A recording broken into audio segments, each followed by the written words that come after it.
प्रभु यीशु मसीह के मधुर नाम में आप सबको जय मसीह। मेरा नाम अलका सिखामनी है। वैसे तो मैं उत्तराखंड अल्मोड़ा की रहने वाली हूँ, पर मेरी शादी जो है वो आसाम में हुई और मेरे 2 बच्चे हैं, एक बेटा और एक बेटी। और मेरा पूरा परिवार हम लोग सेवा में है।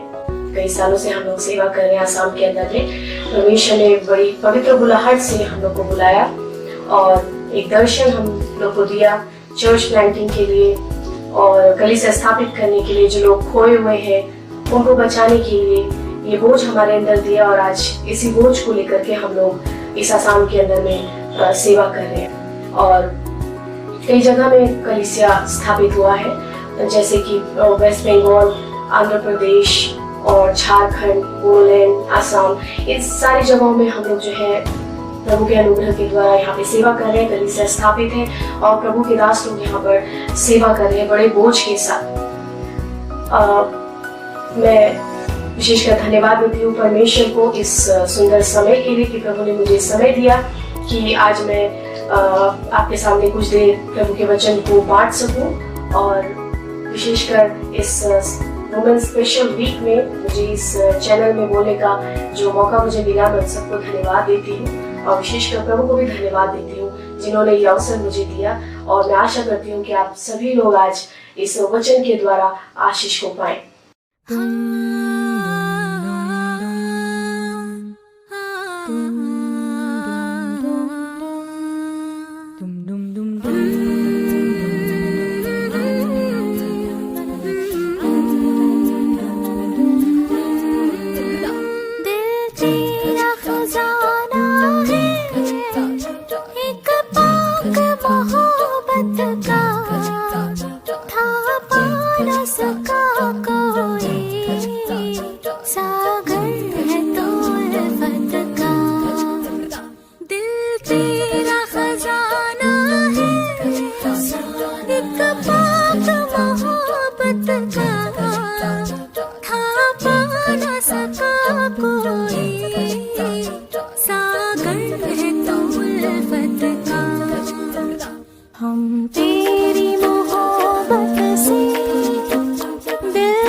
आइए हम वचन में जाने के पहले हम छोटी सी प्रार्थना करेंगे।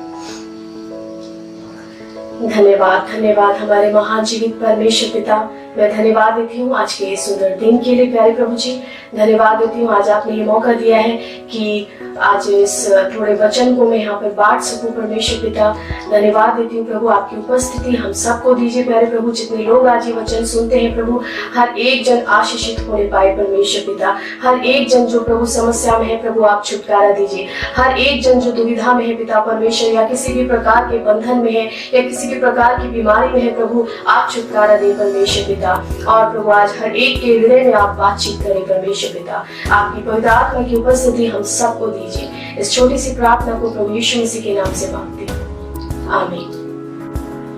प्रभु का धन्यवाद हो। आज कुछ देर मैं आपके साथ वचन शेयर करने जा रही हूँ और वचन को शुरू करने से पहले मैं थोड़ा सा आज आपके साथ हमारे इस परिस्थिति के बारे में बातचीत करना चाहती हूँ। आज जो ये हम संसार में परिस्थिति देख रहे हैं, आप सब जानते हैं जो परिस्थिति है वो बहुत खराब है। बहुत खराब परिस्थिति दुनिया में चल रहा है। लोग खोए हुए हैं, लोग संसार में व्यस्त हैं, लोगों के पास परमेश्वर के लिए समय नहीं है। लोग अपने ही जीवन में व्यस्त हैं, अपने ही जीवन में अपनी ही समस्याओं में बिजी है। लेकिन परमेश्वर, जीवित परमेश्वर के लिए आज लोगों के पास समय नहीं है। लोग अंधकार में खोए हुए हैं। और कोरोना के चलते भी कई समस्या लोगों के जीवन में आया, कई प्रकार की बहुत सारी परेशानियां आई उस समय भी लोग जो थे परमेश्वर से बहुत दूर चले गए और कई लोगों ने परमेश्वर को बहुत करीबी से भी अनुभव किया। मैं ये भी बोलूंगी, इस कोरोना के चलते कई लोग परमेश्वर में और भी विश्वास उनका बढ़ा, उनकी परिस्थिति और भी अच्छी हुई और कई लोग उस खराब परिस्थिति में परमेश्वर से बहुत दूर भी चले गए। कई लोगों ने अपने प्रियजनों को खो दिया। कई प्रकार की समस्या जो है हम देखते हैं, लेकिन इस समस्या में क्या परमेश्वर से दूर जाना ये कोई सॉल्यूशन है? मुझे नहीं लगता ये कोई एक समाधान है हमारी समस्या का। मैं सोचती हूँ प्रियो, जब हमारी परिस्थिति खराब होती है हमें और भी परमेश्वर के नजदीक आना चाहिए। आज लोग जो है अपने रीति रिवाज और अपने धर्म के काम सोचते हैं कि ये कर लेने से, एक ड्यूटी की तरह उसको पूरा कर लेने से सोचते हैं कि हम परमेश्वर के राज्य में आसानी से हम लोग जा सकते हैं। पर मेरे प्रियो, ये बहुत ही एक मैं कहूँगी एक गलत आशा है जो लोग लेकर ये बैठे हुए हैं कि हम अगर फेलोशिप में चले जाएं, हम संगति में जाएं, हम कंटिन्यू टाइप दें, ऑफरिंग दें, हम परमेश्वर के लिए डोनेशन दें और ये धर्म कर्म के काम करने से हम परमेश्वर के राज्य में कभी भी नहीं जा सकते मेरे प्रियो। क्योंकि वचन कहता है, वचन में लिखा हुआ है कि तुम्हारे धर्म के काम मैले चिथड़ों के समान है। अगर हमारे धर्म के काम मैले चिथड़ों के समान है तो प्रियो हम कहीं भी नहीं जा रहे। केवल और केवल हमारा व्यक्तिगत संबंध परमेश्वर के साथ कैसा है वो इम्पोर्टेंट है। आज हमारा परमेश्वर के साथ हम कितने क्लोज है परमेश्वर से, आज हमारे जीवन में परमेश्वर का क्या महत्व है, आज परमेश्वर हमारे जीवन में क्या महत्व रखता है, किस जगह में है वो इम्पोर्टेंट है। किस एटीट्यूड को लेके हम परमेश्वर के सम्मुख में आते हैं वो इम्पोर्टेंट है। अगर आप देखें वचन में तो फरीसी शास्त्री लोग जो थे उनके बारे में आप देखें तो मैं सोचती हूँ व्यवस्था का हर जो कार्य था वो बहुत बखूबी पूरा करते थे। बहुत अच्छे से वो लोग धर्म के काम और सब कुछ जो रीति रिवाज है उनको वो पूरा किया करते थे। उनके बराबर शायद कोई भी नहीं कर सकता, बिल्कुल परफेक्ट थे वो। लेकिन उनके हृदय जो थे वो परमेश्वर से बहुत दूर थे। तो वो बाहर में कुछ और अंदर में कुछ और थे, दो तरफा जीवन बिता रहे थे। इसीलिए प्रभु यीशु मसीह ने बोला ढोंगी, उन लोगों के विषय में बोला ढोंगी, जो है नहीं लेकिन वो दिखा रही है। इसीलिए आज हमारे धर्म के काम हमें नहीं बचाएंगे मेरे प्रियो। आज हम किसी भी तरह से किसी और तरीके से हम परमेश्वर के राज्य में प्रवेश नहीं कर सकते। केवल और केवल प्रभु यीशु मसीह है जो हमें उसके साथ हम लोग जो है परमेश्वर के राज्य में जा सकते हैं। और अगर आप देखें नूह के समय में, जैसा मैं इस आज की परिस्थिति को लेकर के मैं सोच रही थी कि नूह के समय में भी कुछ ऐसा ही था। अगर आप थोड़ा सा ध्यान दें पीछे तो नूह के समय में भी कुछ ऐसा ही चल रहा था। उस समय में भी क्या था, लोग पाप में पड़े हुए थे, लोग परमेश्वर से बहुत दूर थे, वो विवाह में और नाना प्रकार की बातों में उलझे हुए थे, अपने ही रीति रिवाज अपने ही कार्यों में पाप में जीवन बिता रहे थे, संसार में जीवन बिता रहे थे, लेकिन परमेश्वर कहीं भी उनके जीवन में नहीं था। कुछ आज हमारी परिस्थिति कुछ इसी तरह की है। आज हम कहाँ पे हैं? क्या हम तैयार हैं? क्या हम तैयार हैं कि प्रभु यीशु मसीह जब आएगा तो हम उसके साथ जाएंगे? क्या आज हमारा जीवन ऐसा जीवन है जो परमेश्वर को प्रसन्न करे? क्या प्रभु आज कह सकता है कि हाँ मैं तुम्हारे जीवन से प्रसन्न हूँ? आज हम अपने जीवन में क्या वो सब कर रहे हैं जिससे परमेश्वर को महिमा मिले, या हम संसार के साथ समझौता कर लेते हैं? मेरे प्रियो, आज हम बड़ी आसानी से संसार के साथ में समझौता कर लेते हैं। हमारे जीवित परमेश्वर को हम कहीं भी नजर नहीं आता हमें, हमारे जीवनों में, हमारे परिवार में, हमारी परिस्थिति में, हमारे जीवन में। जब ऐसी परिस्थितियां आती हैं तो हम परमेश्वर से बहुत दूर चले जाते हैं। इसीलिए मेरे प्रियो, आज थोड़ी देर में आपके सामने वचन को रखूंगी और वो वचन जो है आप सब जानते हैं, मत्ती 25 अध्याय, जहां पर 10 कुंवारियों की कहानी है, दृष्टांत है 10 कुमारियों के बारे में, और आप सब लोग अच्छे से इस दृष्टांत को जानते हैं। इसको जब हम पढ़ते हैं तो यहाँ पे लिखा है 5 मूर्ख और 5 बुद्धिमान कुंवारियां थी। और जो 5 जो बुद्धिमान कुंवारियां थी उन्होंने क्या किया, अपनी मशालों को, जब दूल्हे के आने का समय हो रहा था तो उन्होंने क्या किया, वो अपनी तैयारी में लग गई, अपनी मशालों को वो तैयार करने लगी, है ना, अपना तेल तैयार करने लगी। 4 पद में लिखा है कि परंतु समझदारों ने अपनी मशालों के साथ अपनी कुप्पियों में तेल भी भर लिया। उन्होंने क्या किया, अपनी वो तैयारी करने लगे, प्रिपरेशन करने लगे। यहाँ पे हम तैयारी को देखते हैं। आज परमेश्वर ने हमें बहुत समय दिया है, अनुग्रह ही अनुग्रह का समय है। जब कभी भी हम परमेश्वर के सम्मुख आ सकते हैं। हमारे लिए कोई भी बाउंड्री नहीं है, कोई भी सीमा नहीं है। हम जब चाहे हम परमेश्वर को पुकार सकते हैं। हमारा परमेश्वर जीवित परमेश्वर है। वो हमेशा हमें लगातार हमें देखता है। हमारी पुकार के उसके कान लगे रहते हैं। जब कभी हम उसे पुकारते हैं वो हमारी आवाज को सुनता है, क्योंकि वो जीवित परमेश्वर है और वो चाहता है कि उसके बच्चे उसके पास आए, उसे पुकारे, पश्चाताप करे, मन फिराए और परमेश्वर के सम्मुख आए। लेकिन आज हम इस समय को किस तरीके से बिता रहे हैं? आज इस समय को, जो ये अनुग्रह का समय हमें दिया गया है मेरे प्रियो, आज ये समय हमारे पास है, कल ये समय हमारे पास होगा या नहीं होगा हम नहीं बोल सकते, क्योंकि संसार की जो परिस्थिति चल रही है, कई जगहों में सतावट हो रहा है, कई जगहों में परिस्थिति बहुत खराब है।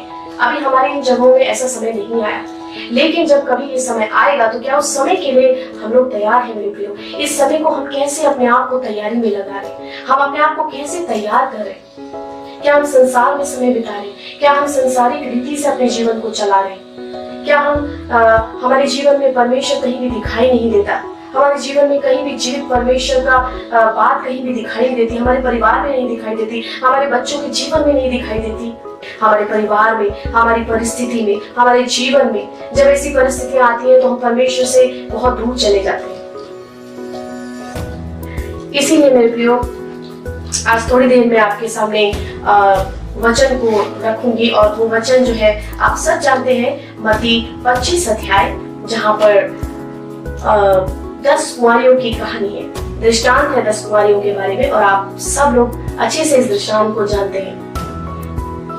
इसको जब हम पढ़ते हैं तो यहाँ पे लिखा है 5 मूर्ख और 5 बुद्धिमान कुंवारियां थी, और जो 5 जो बुद्धिमान कुंवारियां थी उन्होंने क्या किया, अपनी मशालों को, जब दूल्हे के आने का समय हो रहा था तो उन्होंने क्या किया, वो अपनी तैयारी में लगी, अपनी मशालों को वो तैयार करने लगी, है ना, अपना तेल तैयार करने लगी। 4 पद में लिखा है कि परंतु समझदारों ने अपनी मशालों के साथ अपनी कुप्पियों में तेल भी भर लिया। उन्होंने क्या किया, अपनी वो तैयारी करने लगे, प्रिपरेशन करने लगे। यहाँ पे हम तैयारी को देखते हैं।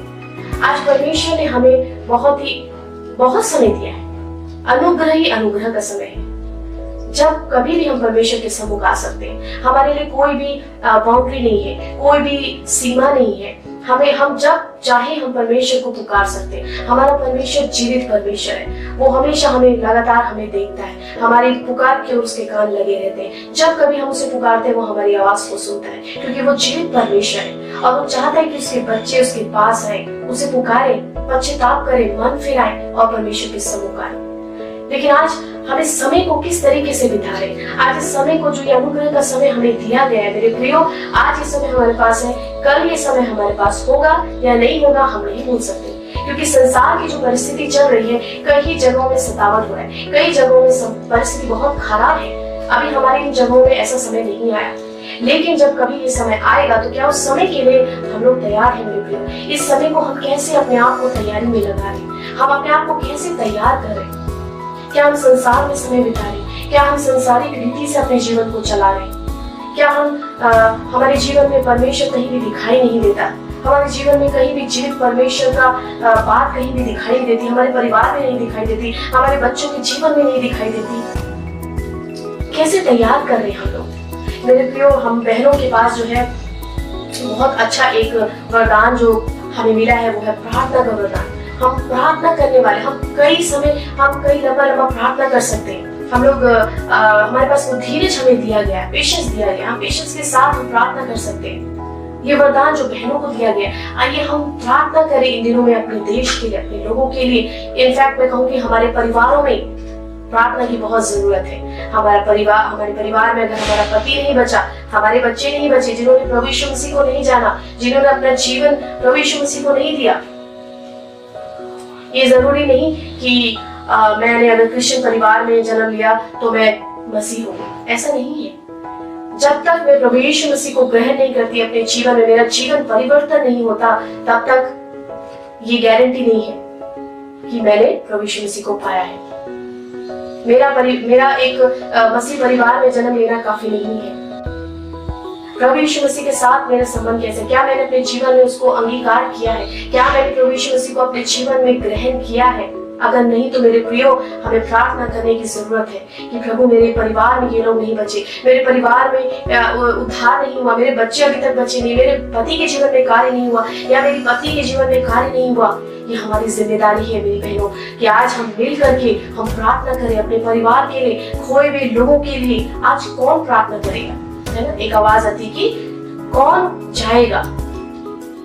हमें खड़ा होना है, हमें खड़ा होना है अपने देश के लिए, अपने लोगों के लिए, इनफैक्ट खोए हुए लोगों के लिए जो अंधकार में अभी भी अंधकार में पड़े। कौन जाएगा उन्हें, कौन वचन सुनाएगा? अगर आज हम अपने में ही व्यस्त रहेंगे, आज अगर हम अपने ही परिवार में खोए रहेंगे, अपने परेशानियों में, अपनी समस्याओं में, इनसे बाहर निकलना है मेरे प्रियो, ताकि हम जो दायित्व हमें दिया गया है हम उसको पूरा कर सके। प्रभु यीशु मसीह ने बोला कि जाओ सुसमाचार सुनाओ और क्या करो, लोगों को बचाओ, पिता पुत्र पवित्र आत्मा के नाम से बपतिस्मा, है ना? हमें उन्हें सुसमाचार सुनाना। ये कार्य केवल अगर मैं ऐसा कहूँ तो कई लोग बोलेंगे कि ये जो है केवल पास्टर्स या उनकी वाइफ या फिर इवेंजलिस्ट केवल उन लोगों को ही दिया गया है, पर ऐसा नहीं है मेरे प्रियो। हम सबको ये जिम्मेदारी दिया गया है कि हम सब लोग क्या करें, सुसमाचार को प्रचार करें, सुसमाचार सुनाएं, गवाही को शेयर करें। जब हम बहुत से लोग, हम बहनों में आदत होती है, जब हम आपस में किसी से मिलते हैं तो हम बहुत सारी बातें करते हैं ना, बहुत सारी बातें होती है, इधर की उधर की, इसके बारे में उसके बारे में। लेकिन क्या कभी हम सोचते हैं कि क्या इस बहन को मेरी गवाही सुनाना जरूरी है? क्या इस बहन को आज ये वचन शेयर करना जरूरी है? क्या पता आपकी इस छोटे से वचन के द्वारा उस बहन के जीवन में कार्य हो और वो बच जाए, वो प्रभु यीशु मसीह को जान ले, प्रभु यीशु मसीह को ग्रहण करे। तो आपको पता है कितनी आनंद की बात होगी कि जब कोई एक आपके द्वारा बचाया जाएगा। स्वर्ग में कितना आनंद होता है जब कोई एक आत्मा बचाई जाती है। Praise the Lord. और 6 पद में देखें तो 6 पद में ऐसा लिखा हुआ है कि आधी रात को धूम मची, देखो दूल्हा आ रहा है, उससे भेंट करने के लिए चलो। दूल्हा का आने का समय हो गया, दूल्हा आ गया। अब जो है देखना ये है कि कितने लोग तैयार हैं और कितने लोग तैयार नहीं है। प्रभु यीशु मसीह का आगमन भी कुछ ऐसा ही होने वाला है। वचन में बहुत जगह लिखा हुआ है ना? जागते रहो, प्रार्थना करते रहो, जागते रहो, प्रार्थना करते रहो, तैयार हो जाओ, क्योंकि प्रभु यीशु मसीह कैसे आएगा? लिखा है एक जोर ही नहीं आएगा। ना कोई उस घड़ी को जानता है, ना कोई उस समय को जानता है, कोई भी ये नहीं जानता कि प्रभु यीशु मसीह कब आएगा। लेकिन हमें क्या करना है? हमें सिर्फ तैयार रहने के लिए कहा गया है। हमें सिर्फ तैयार रहना है, अपने आप को तैयार रखना है और अपने साथ साथ अपने लोगों को भी हमें तैयार करना है।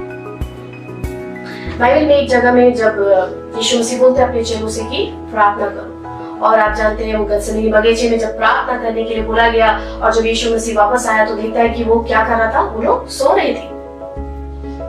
आज वही चीज आज हमसे भी प्रभु यीशु मसीह बोलता है, बेटी जागते रहो, मेरी बेटी प्रार्थना करते रहो, अपने आप को तैयार करो, मैं बहुत जल्द आने वाला हूँ, मैं देर नहीं करूंगा, अब मैं द्वार पे खड़ा हूँ। आज हम लोग को देखना है कि हम लोग कितना अपने आप को तैयार कर रहे हैं, आज कितना हम लोग प्रभु यीशु मसीह के लिए समय दे रहे हैं, आज कितना हम लोग जो है परमेश्वर के साथ हमारा जो जीवन है वो बहुत कितना लगा हुआ है, परमेश्वर के साथ हम कितना कनेक्टेड है।